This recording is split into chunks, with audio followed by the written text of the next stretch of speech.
Olá pessoal, Guilherme do Grupo da Família, Escola de Evangelização Casa Ferrego. Daqui a pouquinho Rômulo com vocês. Vamos continuar o nosso projeto, Evangelização à Distância, Meu Pequeno Evangelho. Nós estamos conversando a propósito de historinhas da Turma da Mônica, que são linkadas ao Evangelho segundo o Espiritismo. O de hoje, o tema é pureza. A turminha da Mônica, no momento de confraternização, vai ao clube. Lá no clube você precisa tomar banho antes de entrar na piscina. E Cascão fala que de jeito nenhum. E André, que é o primo do Cascão, que está conversando com eles a respeito dessas histórias, vai falar, tem uma passagem no Evangelho que fala, felizes os que têm puro coração, que eles conhecerão a Deus. E Cascão fala, nem assim eu vou tomar banho. E André vai falar, Cascão, mas pureza de coração não tem nada a ver com banho, tem a ver com simplicidade, ser bondoso. E Cascão fala, ainda bem, então assim sim. E André ainda vai falar, olha, Jesus não disse mais. Jesus diz que o reino de Deus é para os que se assemelham às criancinhas. E os menininhos falam, mas criancinhas como o Dudu e como a gente? André fala, como vocês também, mas vocês têm que maneirar na bagunça. E nós temos essa história junto com o capítulo 8º do Evangelho segundo o Espiritismo, bem-aventurados que têm puro coração. Nós vamos achar duas passagens da Bíblia, do Novo Testamento, lá no Evangelho de São Mateus, capítulo 5º, versículo 8º. Bem-aventurados que têm puro coração, porquanto verão a Deus. E a outra passagem para fundamentar, e que Kardec vai comentar, está em São Marcos, capítulo 10, versículo 13 a 16. Uma passagem que eu acho que todos nós conhecemos, né? As crianças queriam chegar perto de Jesus e os apóstolos afastam ela por causa da bagunça e balbúrdia. E Jesus, um tanto quanto até zangado, vira e fala para os apóstolos. Jesus, vendo isso, zangou-se e lhes disse, deixai que venham a mim as criancinhas, e não as impeçais, porquanto o reino dos céus é para os que se lhes assemelham. E disse mais, digo-vos em verdade, que aquele que não receber o reino de Deus como uma criança, nele não entrará. Jesus já nos mostrar que o reino de Deus não é para os complexos, para os vaidosos, para os orgulhosos, mas para os simples e humildes, os bons de coração. Que assim como as crianças brincam, fazem agazarra, brigam entre si, se mordem, instantes depois já estão brincando de novo, já estão confraternizando. Eu tenho um filho de 2 anos que está exatamente nessa fase. Brinca com o amiguinho, toma o brinquedo, amiguinho quer o brinquedo deles, eles trocam o brinquedo, depois destroca. Um morde o outro e já está se abraçando. E sim, nós espíritas sabemos que essas crianças são espíritos reencarnados com experiências milenares. E Kardec vai falar disso também. O Kardec, comentando acerca dessa passagem, ele fala, tudo bem, Jesus também sabia que ele era espíritos reencarnados, mas ele tem a consciência que sob os olhos da vida encarnada daquele momento, aquelas crianças eram puras e simples. Porque são espíritos que ainda estão adormecidos, são espíritos que ainda estão despertando ao longo da reencarnação. Assim como a gente vê, o espírito ainda vai se despertando até atingir determinado momento, uma maturidade para se manifestar completamente. E nessa fase de tenra infância, inclusive, ele é plenamente influenciável por nós pais. Eu ainda vou tratar com vocês, Rômulo vai tratar acerca da verdadeira pureza, mãos lavadas, escândalo, se vossa mãe é motivo de escândalo, cortai-a.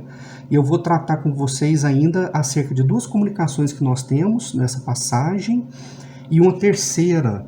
As 2 comunicações de instruções de espíritos, acerca de uma primeira é o João Evangelista e o segundo é de um espírito protetor. João Evangelista vai trazer para a gente uma comunicação que eu gosto muito de um pedacinho dela, em que ele vai falar, queria que os homens, Jesus quando fez aquilo, ele queria que os homens tivessem a confiança daquelas crianças, que com passinhos vacilantes foram até Jesus, demonstrar alegria, conviver.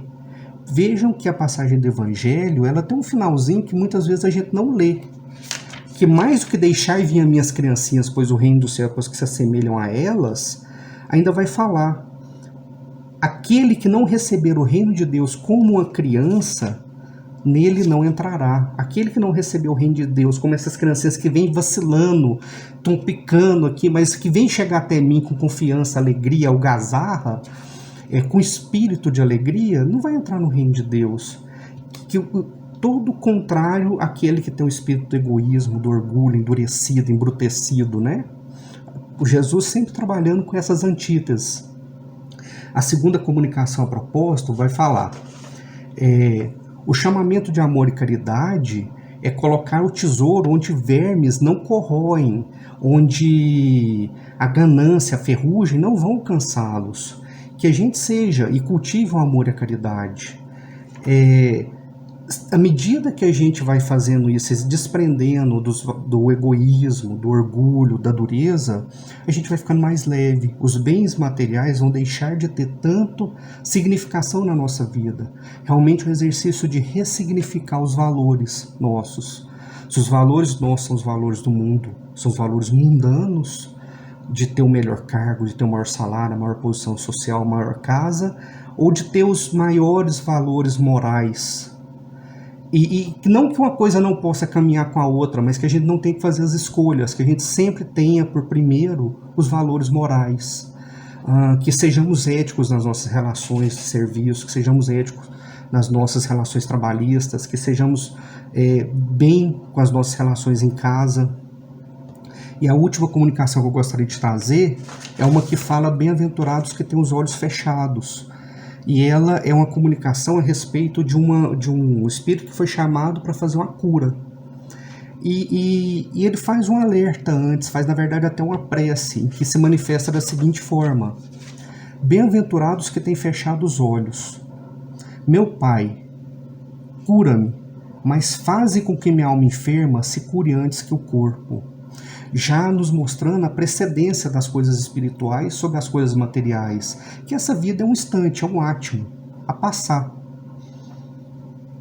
Que a minha carne seja castigada se necessário, para que minha alma se eleve até o seio, com a brancura que possuía quando a criastes.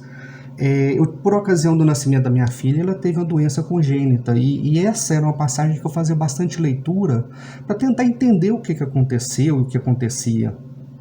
E depois de muitas reflexões, a gente percebe da precedência do espírito sobre a matéria, que realmente o que a gente deve passar aqui na Terra, ainda o mundo de provas e expiações, é para o nosso aprendizado.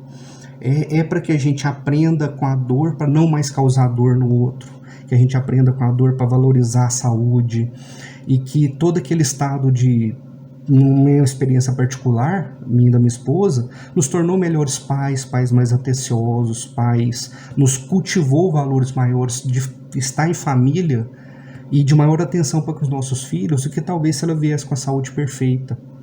Então, que a gente saiba ver com os olhos de ver as coisas que a gente passa nessa vida, que a gente, buscando a questão do ponto de vista, né, que está lá no capítulo 2 do Evangelho segundo o Espiritismo, item 4, também vale muito a pena a leitura, que a gente tem os olhos de ver para as coisas do mundo.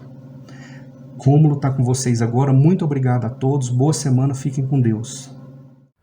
Olá pessoal, e dando sequência aí ao estudo do Guilherme, a gente tem que obviamente observar que essa passagem de Jesus, quando ele menciona nas bem-aventuranças, bem-aventurados os puros de coração, porque eles verão a Deus. Esse ver a Deus está muito associado, obviamente, à purificação do ser. Aquele que, obviamente, ama mais é aquele que enxerga mais, ou pelo menos enxerga melhor. Não é quem sabe mais ou quem estudou mais, mas nesse sentido, com clareza, nós percebemos por toda a literatura que só enxerga a pureza quem é puro. De fato, nós podemos ver os exemplos que Jesus nos traz, como, por exemplo, Madalena, totalmente ligada a obsessões. Nós vemos, por exemplo, Pedro, o homem analfabeto, que vivia na situação mais rude possível. Nós vemos Judas. São seres, na verdade, que obviamente tinham uma série de defeitos. Paulo de Tarso, que era considerado torturador, perseguidor, e ainda assim Jesus se utiliza deles, os enxerga nessa pureza, porque reconhece em cada um potencialidades, capacidades de fazerem coisas. Se nós colocássemos hoje alguns desses à nossa frente, naquela condição do passado, e falássemos, aqui estão baluartes do cristianismo, do espiritismo, talvez duvidássemos. Porque ali Jesus enxergava além, porque enxergava com esses olhos do amor, na verdade. Nós estamos acostumados às mesquinharias na forma de enxergar.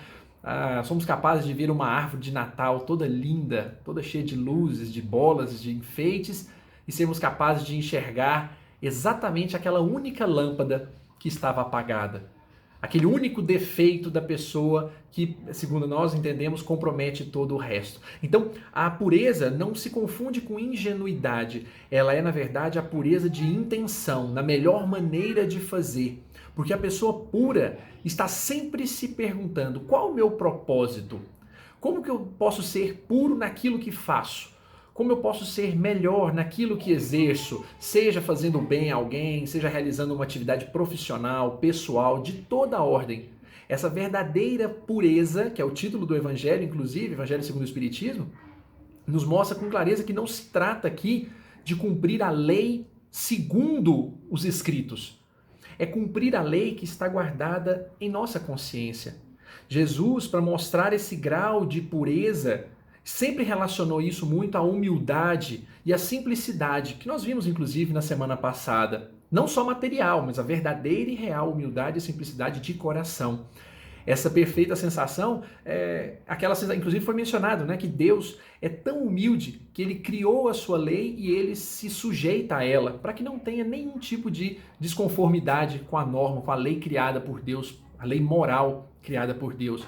A gente está muito acostumado com aquele mundo ainda, né? Que o dono da bola e do gol, se uma hora afronta a ideia dele, o jeito dele, as regras dele, ele pega tudo e vai embora.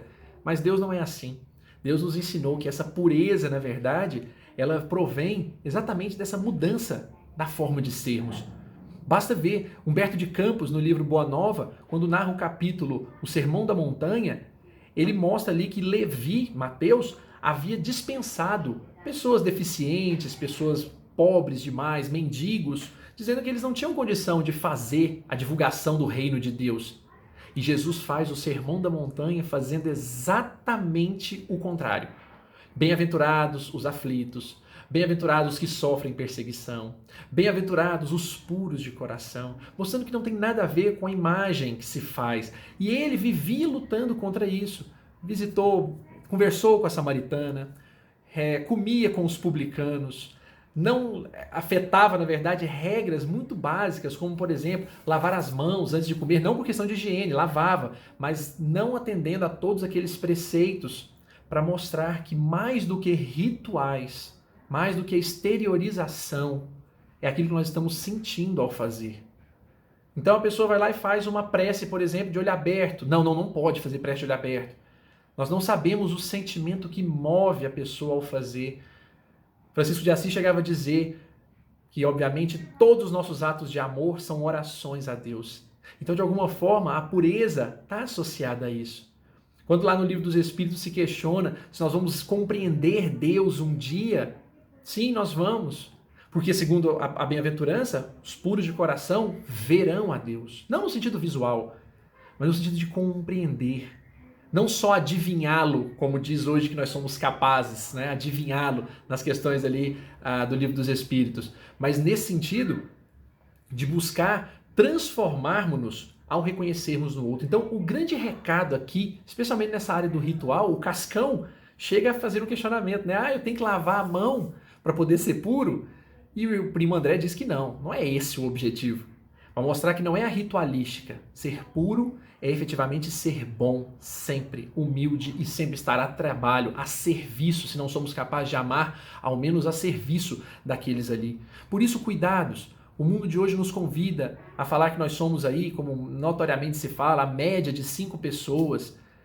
E aí nós nos afastamos daquelas pessoas que não são, na verdade, pessoas que nós consideramos boas, melhores, quando poderíamos estar, na verdade, com elas, as trazendo para esse caminho. Às vezes não tem condição de ainda aprender aquilo que nós já aprendemos. Jesus não se afastou, não se isolou. A pureza de Jesus estava exatamente na busca pelo contato com aqueles que, obviamente, sabiam menos, tinham menos condições e precisavam mais, porque os sãos não precisam de médico. Então, nesse sentido, a pureza cada vez mais se mostra relacionada a esse vencer a materialidade. a abandonar aos poucos. A pergunta 902 do Livro dos Espíritos nos convida a essa reflexão. Nós evoluímos, vamos nos desmaterializando e purificando-nos. Nesse sentido da purificação, nós não podemos então confundir, como disse, com solidão e isolamento. O puro vem ao encontro. Que possamos pensar, por exemplo, em Bezerra de Menezes. Bezerra de Menezes, que já teria condições de estar em outras esferas. Quinto Varro, personagem do livro Ave Cristo, já poderia estar em outras esferas. Alcione, do livro Renúncia, já poderia estar em outras esferas. E ainda assim, voltaram, reencarnaram. Bezerra de Menezes permanece em trabalho, auxiliando e prestando todo tipo de auxílio. É porque o espírito vocacionado à pureza, ele não abandona. O espírito vocacionado à pureza está sempre se perguntando: como posso ser puro no que falo, no que faço, no que penso?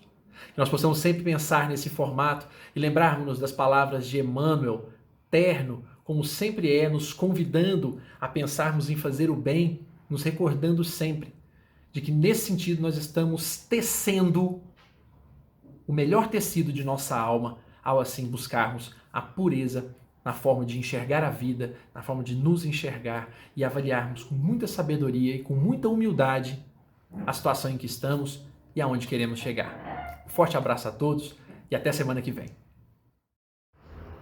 Obrigado, Senhor, pela oportunidade que nos dá da reflexão sobre a pureza. Que possamos nós, aos poucos, permitirmos nos encher desse sentimento, de observarmos a vida com um olhar mais nobre, na certeza de que todos somos filhos de Deus, cada um no seu momento, na sua evolução, no seu instante. Permita-nos realizarmos cada vez mais obras que transmitem essa pureza de verdade, que não estão apenas na casca, mas no verdadeiro sentimento que depositamos em tudo o que fazemos, na maneira como entregamos o pão, na maneira como realizamos o nosso trabalho, na maneira como educamos nossos filhos. Ajuda-nos, Pai, a compreendermos verdadeiramente que não está essa pureza em nenhum gesto exterior, mas apenas nos movimentos que a alma traz e que essa movimentação vai nos fazer encontrarmos uns com os outros, enxergando-nos mutuamente com mais amor de hoje em diante. Obrigado, Pai, que assim seja, Senhor.